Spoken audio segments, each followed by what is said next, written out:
Welcome to the World Woman Davos Agenda this afternoon, and thank you for joining us all today. I think today's topic is a really important one, and we're delving into the profound implications and limitless possibilities that AI will offer our world. How it will leverage AI for societal impact, how AI can create a more inclusive work environment, and the ethical challenges and strategies for responsible AI development. I have the honor of moderating this panel discussion. My name is Neeti Shukla, and I'm the co-founder and Chief Social Impact Officer at Automation Anywhere. We are at the forefront of the artificial intelligence and automation industry, and I'm personally very passionate about inclusivity and ethics. The panel today will be broadcast live on Forbes Women. It will also be available on the Forbes platform and some social channels. If you'd like to use your social channels, please use the hashtag Equality Moonshot, hashtag WEF2024, and tag at World Woman Fund and at World Woman Fund Foundation. First of all, I would like to introduce a special guest for this session. We are really honored to welcome the former First Lady of Poland, Mrs. Joanna Taylor.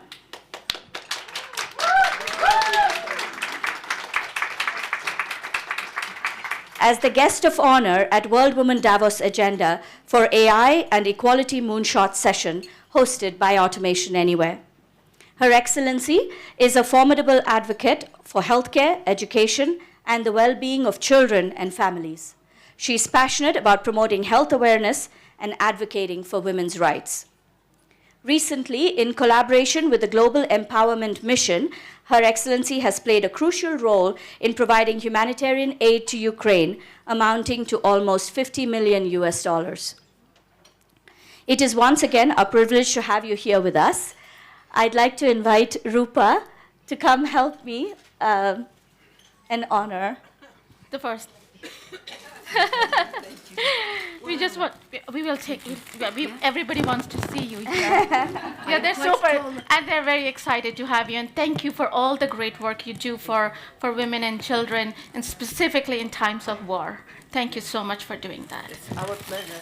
This is our obligation. Yes. Absolutely. Thank you. Thank you. Thanks a lot. Thank you. Thank you. Flowers. Thank you. Congratulations. I know that so many women already were decided to participate during this fantastic conference event. He's just a very small representative of us, but more than 3,000 women, had the chance to participate during this conference. Yes, and all of course we have more than 500,000 viewers watching all over the world. So that's great. Thank you so much for joining us. Thank you. Thank you. Can we take a picture with you? Yes, of course. Just want to make sure.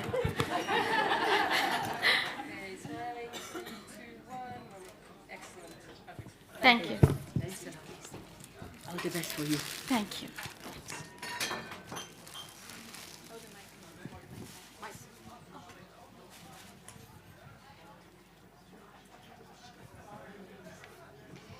The funds from the donations here go towards reskilling young women and mentorship programs. I would like to recognize two young women today. Welcome Isabella Gazoyan, European Affairs at Sciences, who is here with us today, and another young woman from Stanford, Mara Stew, who could not be with us today due to her academic commitments. With that, I have the pleasure of sharing a little bit about the incredible women we have on our panel today. First, I thought to memorize their introductions, but I'm happy to say their accolades are so many that I gave up. So right next to me is Firth-Butterfield, who has been leading the development of responsible AI since 2014. She has the world's first C-suite appointee in AI ethics in 2014, a contributor to the Asilomar Principles in 2015, vice chair of the IEEE Global Initiative for Ethically Aligned Design, and the inaugural head of AI and machine learning at the World Economic Forum.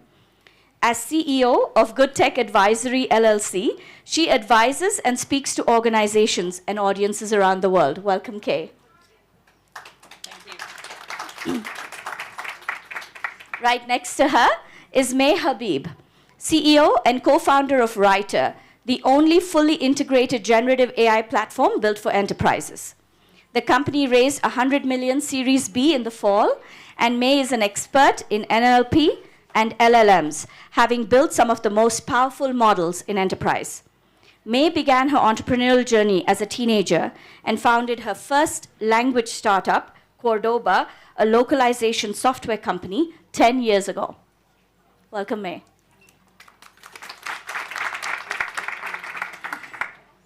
And right at the end here, we have Dr. Joanna Taylor, or Jo, an executive with 18 years of experience helping life sciences organizations overcome the challenges of harnessing new and emerging technologies to deliver business value. She has lived and worked in 9 countries, is a coach and investor for startups focused on addressing the gender health gap. She holds degrees in mathematics, business, and global e-health. Welcome, everyone. Our panel is meant to be a conversation, and if time allows, we will open up to questions. Our theme here today is the future of AI Moonshot. Will AI enable us to take this moonshot to inclusivity faster than we thought it would be possible? Let's start with a very quick overview of your industries. What do you predict will be the state of your industry due to AI influence 3 to 5 years from now? Thank you. Well, the state of AI governance 3 to 5 years from now. A lot of work on all the regulations that are coming out. A lot of helping companies and countries to get AI right. And you know, also what I hope is working with companies like Jo's, to think through the data issues. Maybe we will get to a point where women's health data or just women's data is sufficiently included for us to do really great things. So I see that setting up of AI companies and country AI, responsible AI in countries as the foundation for getting us to places where we can have real inclusivity. But we need to do it in the data, and that's part of AI governance. Thank you. I guess if our field is technology or enterprise, as I would define it, I think in 3 years we're going to have a lot of teams building their own software, really kind of first principles first, like what are our strategies, what are our deliverables, what are we trying to accomplish, and the tools are really going to serve the team's objectives much better than they do today, and generative AI will really support that. So my interest is around women's health and its application there. So when I define women's health, I'm not just talking about sort of reproductive health and maternal health, which is obviously very important, but I'm also talking about things like cardiovascular disease and autoimmune conditions, because women are also quite heavily impacted by that as well. Now, the challenge that women have in the healthcare systems, but also sort of within the treatments that are being developed, is that when it comes to data, the way AI works is that it's, the algorithms need training data to be able to make statistical predictions around and produce an output, whatever that output is.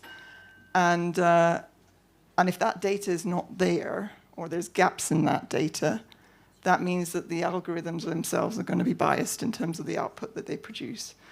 Why is that important? Women are often misdiagnosed, late at being diagnosed with any condition. There's all sorts of reasons for that. But also the treatments that are coming through the pipeline are not necessarily built with the women's model in mind. And so sort of there's obviously an application around being able to expedite the drug development process, aid diagnostics, things like that.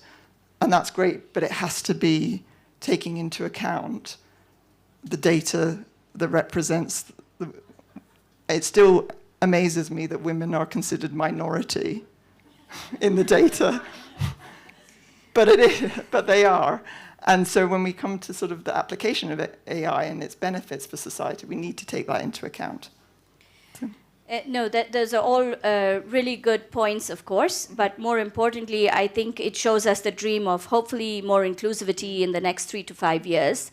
I know from my own work at Automation Anywhere, we see industries being transformed with new products and services. And to all your opinions, if these products and services rely on the right data and the most inclusive data possible, then hopefully we're all better off as a society. So that's a very, very fair point. In 5 words or less, tell us about the most significant challenges we should prepare for as we transition our organizations and industries to these new ways of work. Data, diversity, education, and growth. I think we need to see that growth is the driver for inclusivity, but we make and this is more than 5 words, sorry. But without growth, we won't have the others. I think the challenge, 5 words or less, lifelong learning, valuable skill. All right. Okay. Well done. I'm going to steal one of Kay's words, data, obviously. I think there's also, particularly around health data, there's a lot of regulations, ethics that need to be considered around that as well. I think, how many words have I had? Way more than 5. Okay. Awareness, I think, of where we have deficiencies and how to actively address them. So. I'm going to say digital inclusion, because the more women that are digitally inclusive, the better the data is, my opinion. But I think that's a predominant theme we have seen through the World Economic Forum meetings this time. So, okay. Let's move on to a little bit of reskilling. So reskilling has been one of the critical drivers of inclusivity for the future of work. What are you seeing in your industries about this? What are your thoughts and insights? And most importantly, what are your calls to action? Yes, so reskilling using AI, I think that's a really important thing and a really important use of AI, because we can use AI to say, this person has some of the basic things that we actually need for this job.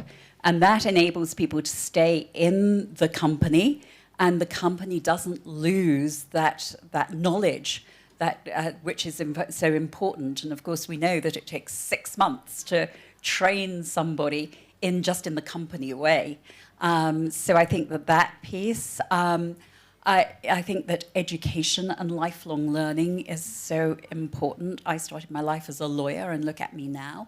And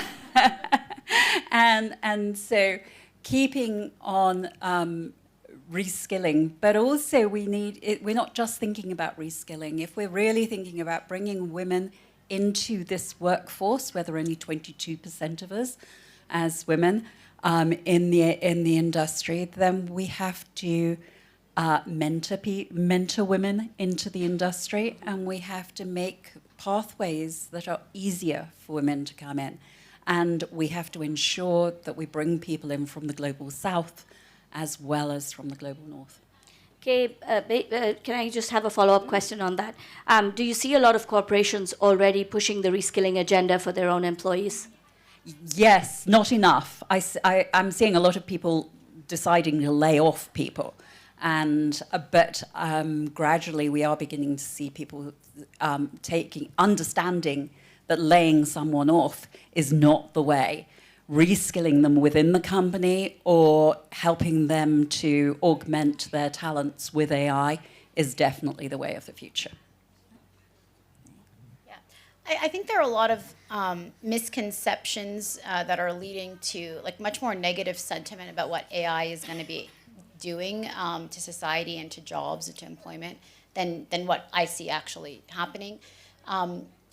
First, I think AI, and generative AI specifically, is resulting in tools and tooling and products that create a lot of on-ramps into new fields for people. So there's a great kind of democratizing effect and opening up of new industries and new fields for people who are hungry to learn. The ways that you can learn a new field become highly personalized. And I think the nature of work itself is becoming more collaborative and more interesting. You think about what, like, take coding, for example. Coding with a copilot can do, it really speeds up kind of like the ideation to build process. And I actually think, and this is why I'm excited about the title of the panel and the idea of like this AI moonshot that, you know, brings a lot more currently underrepresented voices into tech and engineering.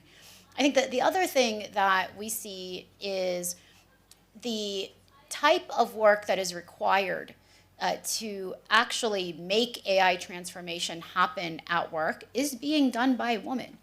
L'Oreal, I think, is at the forefront of this. They're one of our largest customers. They're so incredible. The head of technology globally, Barbara, woman, head of the CIO of Americas, Susanna. They have a very strong partnership, and they're not one-offs. Like so many CIOs, CDOs, CMOs in our business who are the most creative, the furthest down this implementation path are women. And I've thought about it, and I think it's because business process change, org change, really requires kind of bridging and brokering, right? It's using the technologies in ways that really drive impact, and women in our customers are really good at that. So the reskilling aspect, I think there are a lot of different ways to look at what's possible, and the technologies themselves have, I think, just from what I see, disproportionately women leaning into them. The other thing that I think is a misconception is that a bunch of jobs go away. What is happening is tasks are changing, and a job is like a basket of tasks. So very few jobs are getting eliminated, but the way we do those jobs are changing. And so a reskilling kind of initiative is really about really helping people figure out user adoption and the last mile of that, and not leaving anyone behind, and really making sure programs that teach people AI and using AI in their jobs are really kind of distributed equally across society and inside of business. So a lot of different ways to answer, I guess, the reskilling question. But absolutely, I'm very positive about it. It's great to hear. Yeah, I would say I'm also positive around this as well. I think one of the things that we're looking at, and I think most organizations are starting to do so, is around what are the roles of the future that do not exist yet. What are those skills? What are the skills that are going to be needed for that? And that's particularly relevant for AI. And not just the development, but also the governance, et cetera, around it. The comment that was made in one of the earlier sessions about you're either going to develop it or use it. The using piece is important to be educated around as well. So if we look at medical education, if doctors are going to, and nurses and healthcare practitioners are going to be using AI to do potentially diagnostics in the future, or at least aid it, they need to know what it is, why they're using it, how they're using it, the limitations of it, etc. Coming back to now women's health, most medical programs at universities will only have a very small component that even looks at women's health. And again, it tends to focus on reproductive, maternal, various women-specific conditions. So that education also needs to happen in terms of what does a heart attack look like in a woman is very different from a man. And there are things that need to be broader. We need broader education around that together, I think, helps us address this moonshot. And we do see changes around that, and that's great. And it's coming up through the sort of generations of people that are entering the workforce. So there's huge potential, but I think also just not looking at it just from a technology perspective, but how it's being applied and how it's being used is really important. If I may connect the dots, I heard at an earlier panel, and I had never thought about this, that a lot of the data being used in healthcare, especially to create medicine, for example, is based on data that's not women-oriented. And therefore, we are putting into our bodies a lot of medicine that is basically created for men, and that in itself is a problem, etc. And to your point, if we reskill women to provide that input and to provide that data, then hopefully the next generation of products and services in healthcare and other industries will be more catered to the women directly, which I think, again, coming back, digital inclusion, reskilling, and bringing that data to become as inclusive as possible. I mean, it was only 30 years ago that women were allowed to be included in clinical trials. Okay, so we've got scary. massive data deficit around that. When companies publish their studies, the vast majority of them do not provide sex disaggregated data. That's a problem when it comes to training the models that we want to use. So, being aware of that is important. Then acting on it is the next step around it. And there's plenty of opportunity to do so. That's a perfect segue to my next question.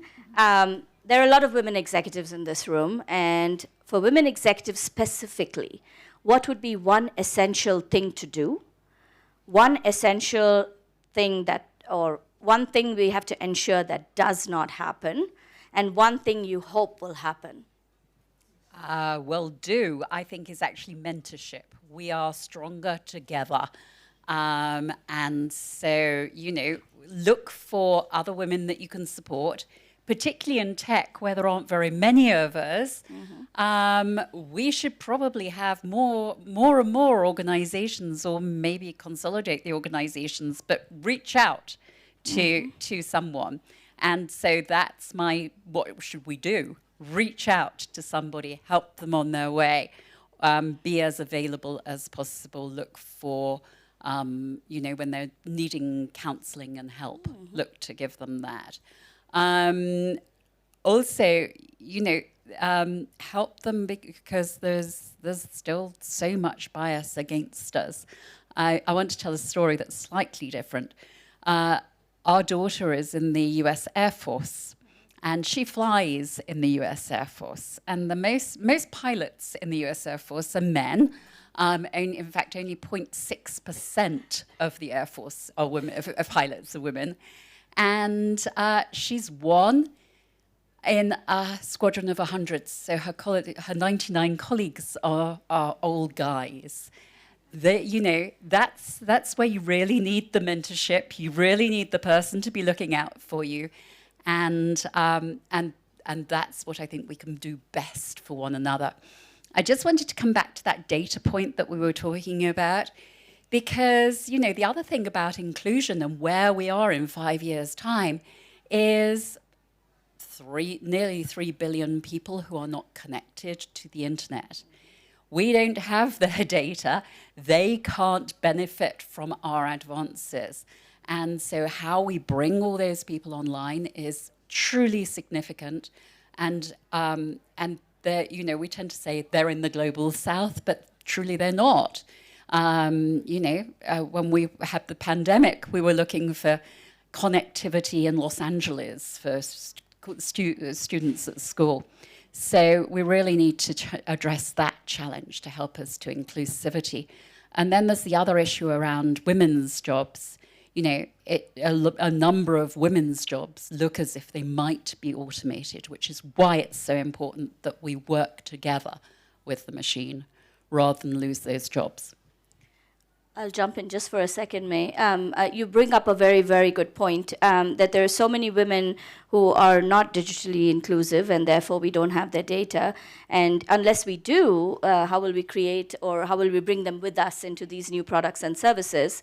I will add a point there, is that necessity is the mother of invention. And in my opinion, we have as much to learn from these women who have not been included, and what their needs are and how that could benefit us. And maybe, you know, it's something that brings us to better products and services as well. So it's a very, very, I think, important point for all of us to consider in all our jobs and all our industries. Sorry, May. So I like the three categories of things. What women executives should definitely do is lean into AI. In our data, I think it's so interesting. You see, actually, the more senior somebody is, the more they use Writer. And I think part of it is the more senior you are, the more used to leverage you are. And a lot of what these tools do is really give you leverage. And so don't be afraid to really dive in and understand the tools and the tooling and the capabilities yourselves very deeply. I think the thing to not do, we've also learned from being in market, is to just feel like things are moving too fast. Let's just let stuff settle for a bit. Things will shake out. It'll be clear, what AI is, et cetera. The speed is the disruption. The speed of change, the pace of change is the new normal. And like getting used to that, getting used to the idea that the ways we do our jobs are going to change pretty dramatically is, I think, just the way to continue to be an executive and hopefully rise in influence. And then lastly, what I hope will happen, for inclusion of women in the workforce, I think the big elephant in the room is we just do a disproportionate amount of childcare and housecare. And I'm really excited for robotics in the home that do the dishes and wake up in the middle of the night and wipe our kids' bums and like all of the things that hopefully allow us to just, have more balanced approaches. Well said.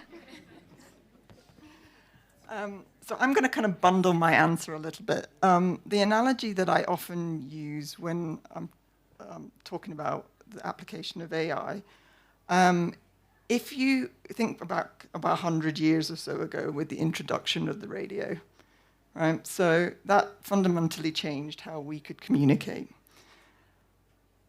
But you need to be tuned to the channel to hear the music. If you're not tuned, you're not going to hear the music. So when it comes to inclusion of women, obviously the workforce is part of that, inclusion in clinical trials, and there's been some really phenomenal work done to increase diversity in clinical trials over the years.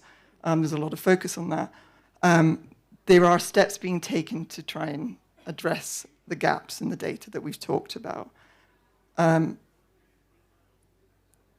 We need to hear the music. I think we've got a lot to say. Our bodies have a lot to say. And we need to be able to tune AI to that and to be able to detect it and help us diagnose and treat women the way they deserve to be treated so that they are not a minority in the models and the educational settings that educational content, not settings, educational content that is provided. So I've kind of bundled my answer there. What do I hope to see? Let's tune so that we hear the music, and then also let's make sure that we do so. Otherwise, we will run the risk of increasing the gender health gap rather than closing it, and that's really important. So I know I will commit to it. I hope all of you will commit to it, to mentorship, leaning into AI products and services, and to tuning into the right channel. That's phenomenal. Could you describe how you feel about the future of AI and give us one action item to start working on today? Sorry. Thank you. Another mic. Yes, how do I feel about AI? A lot of people think that I'm pessimistic because I work in governance. I'm not in the least bit pessimistic. In fact, if I were, I wouldn't be working in governance because I see governance, as I said, as the right pathway to success with AI. So I have sort of lots of feelings about how AI will be successful across many industries, and healthcare and education, I think, are major ones. We just need to get the governance right. What would be my call to action? I think my call to action would be the mentorship. Look out for everybody. And also, when you are thinking about the population and your customers, or if your governments, your citizens, we need to educate them as well, because people are increasingly afraid of AI, and fear of AI will actually lead to less and less AI, and therefore less and less benefits. So education for all. And once you educate people and take away the fear, then it actually allows them to be creative with the tool. What I love about AI capabilities is truly, if you can imagine it, you can build it.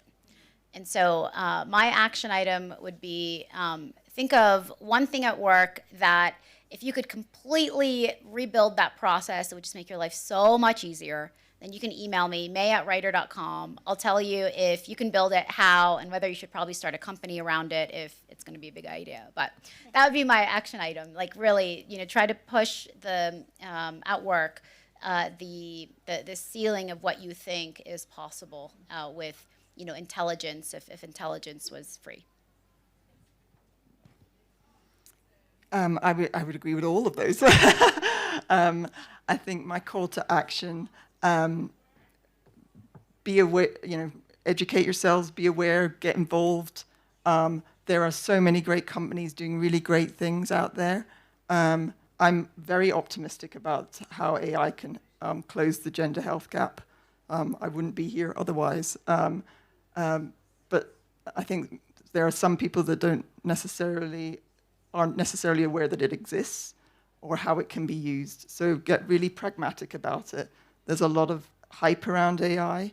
I think in some cases I hear people talking about AI fatigue because people are it's become a bit of a buzzword. Everybody's sort of talking about it. There's a lot of things around, inclusion in people's objectives and things like that, but people don't necessarily know how to do it, or some of the things that could be sort of used to enhance and contribute to society in a positive way, rather than it just being a fancy thing to tick off on an annual appraisal where you say, yes, I've done this. Be pragmatic about it and look at the wider context. Like our panelists, I'm positive about AI as well, and I think AI might work out to be our moonshot to inclusivity. So any quick final words that you want to say before we open up for questions, but anything you want to bring up or talk to the audience about that we haven't covered? Well, I mean, we could talk for days, couldn't we? But let's take some questions. Absolutely. Just wanted to make sure you had an opportunity. We're open for questions. Somebody right at the back. Well, thank you for the insights. And yes, we need to imagine a lot of things still. I have a question about mentorship, because that comes up in the space of women leadership all the time. And I believe we actually need sponsorship versus mentorship. So I'd love to hear your opinions, because it came up 2-3 times. So I'm curious to hear your opinion about that difference, right? I was going to say, very good question, and I think people get the two confused, and they use them synonymously as well. So yes, mentorship is absolutely great, but sponsorship is the thing that's going to make the difference. At least that's my experience of it. It's the people that will talk about you and advocate for you in rooms where you're not there. That's what sponsorship is about. Yeah, sponsorship is key for me. Yeah, absolutely. And I belong to an organization called Him for Her. And it's an organization that is about men advocating for women to be in the board. It is sad that we have to have such an organization, but we do. And so, yes, women and men helping us to succeed. That always amazes me because, we bring up our sons. But yeah, that's where we are. Any other questions? I have a question for you, actually. Have you experienced your sort of journey and the startup that you founded and everything like that? How, what kind of mentorship, sponsorship have you had as part of that journey? Thank you.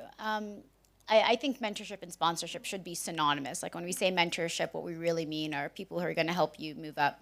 I have always been, I guess, in industries that were like pretty male dominated, and I've always been sponsored. And it just has happened that I've been sponsored by men, but I know a lot of amazing men who were sponsored by women. And a lot of, I think, some of the most like famous leaders in tech are really upfront about, the women who have sponsored them. Women are really good sponsors.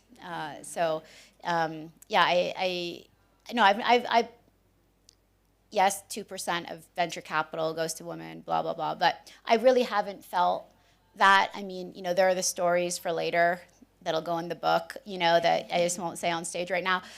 So there's some of that. But I actually think like some of the more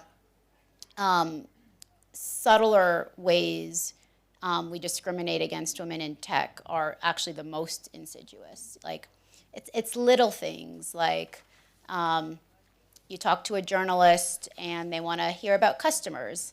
If they talk to a man, they want to hear about the tech. It's really subtle, but in like very early stages of like who gets the press and who gets the VC dollars, it really makes a difference.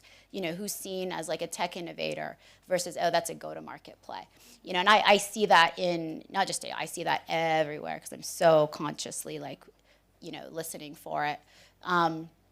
The kind of bigger the funds are that invest in you, the more you kind of get invited to their LP meetings. And now like my favorite panel habit is counting the women in the room. I literally sit on stage and I'm like, 8, we're at 8, yay, and it's an auditorium that's got 200 in it. We have one more question here. Hi, I'm actually amazed by all this discussion, but this is something which brought to my mind is that from all the data we know at the moment, it's the early adopters of AI are men. 70% actually. Already we have the data that if you use AI in your job actually level of your market expectations are about 23% higher wages. So my question to you, what could you think, how we can actually get women more empowered through AI, how we can then use them much more efficiently, so it's not going to remain in the men's hands. So we want to get much more AI adapters through women. So do you have any thoughts on that, how you can actually spread this message across? What's your name? Joanna. Joanna, another Jo. Yep, I'm really focused on that. And I think part of it is going to be bringing up the type of work that we are undervaluing. So when you look at the data about, on average, folks tell us they're 30 to 50% more productive with our product. But then when we dig into, who's not using it at all, right? The gender split is pretty equal. Who is 200, 300% more productive? It's a lot of men saying that. Now, like, is it a male tendency to over-exaggerate? I don't know. But, like, that is what the data says. The woman doing the work of, like, championing the product, championing the workflow that needs to change, coming up with the use cases, advocating, holding the all hands in the trainings, they're women. And so I am taking it upon myself, and our team is, to, like, let the bosses and the execs know who's doing all the work, right? Like, this great change that you're talking to your board about, who did it? Let those people speak, and those people are disproportionately women. So I think a lot of it is also, like, what work are we valuing in society? And like the women's work, the like unpaid work, the stakeholder building, coalition building, we got to make sure that's just as important as everything else. But you're right. That's a form of sponsorship too. So there you go. Anybody else? Okay. Sorry. Yes, go ahead, please. Hi, I would like to notice that there is mostly women in the room and there is no man. And I would like to share one, well, I really apologize. But I want to tell you a story that I was talking to one very known college and few male professors about postpartum depression. And what they told me, they said like, oh, postpartum depression is non-existent. Then I applied for a grant to do medications for postpartum depression. And in the grant application from the reviewer, I received the answer, quote, postpartum depression is not a problem in Europe. They just need more financial support and sleep. So what I think about that we all understand about the gap problems that we have and the issues, but how can we help to educate the other half of the society? Yeah, there's a lot of gender bias. It's interesting. Often when women are well, firstly, it takes women a lot longer to come forward. So that's on us. We need to come forward. But when we start to describe our symptoms, more often than not, it will be attributed to something that is not really. It will be more physically attributed to something more physical. Women, it will be attributed to something a little bit more, oh, she's stressed, or she doesn't have enough financial support, or she's overworked at home and at work, and she's taken on too much, and all this sort of thing. There is a tendency, I'm exaggerating to make a point, but there is a tendency to attribute those sorts of things. And that's that's the gender bias that exists. What can we do about it? We call it out when we see it. We educate people around it. Just like we are educating people around unconscious bias when it comes to promotion processes and performance reviews and things like that. We've got work to do to educate people around gender bias that exists in some of the decision-making process that happen around funding, around, do certain conditions exist or not, and what are the causes of them? So there is no easy answer to this, but yeah. Oh, no, I just wanted to echo your point that we are their mothers. And so we need to be inculcating this from an early start. And I often thank my mother-in-law that she taught my husband to be such an amazing human being and be able to cook and wash and all those things, and also to sit at the back of this room with all of us girls.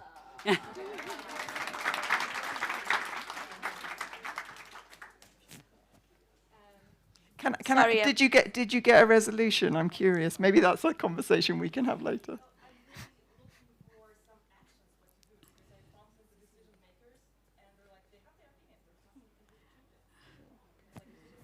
Come to America. Call any one of us. We will come with you to the meetings. Well, altogether, we've heard some incredible insights and experiences from our very, very accomplished panelists. I thank you both, three of you, Kay May and Joe, for spending such valuable time, of course, but putting so much thought into your answers and paying it forward. I would also like to thank a few more people. The World Woman Foundation, who does a fantastic job on bringing us together, making us think. And then also taking action. I would like to thank Rupa Dash, without whom this would not be possible. Rupa, where are you? I thought I just saw you and then you disappeared. Reshma Ramachandran and Stephanie Eckel for bringing this incredible day to Davos, and for our media partner, Forbes Women. I'm really happy that Automation Anywhere got to be part of this, that I got to be a part of this and meet such fantastic people along the way. So I thank you all for participating today. Please do stay in touch, and, Women for Women, always.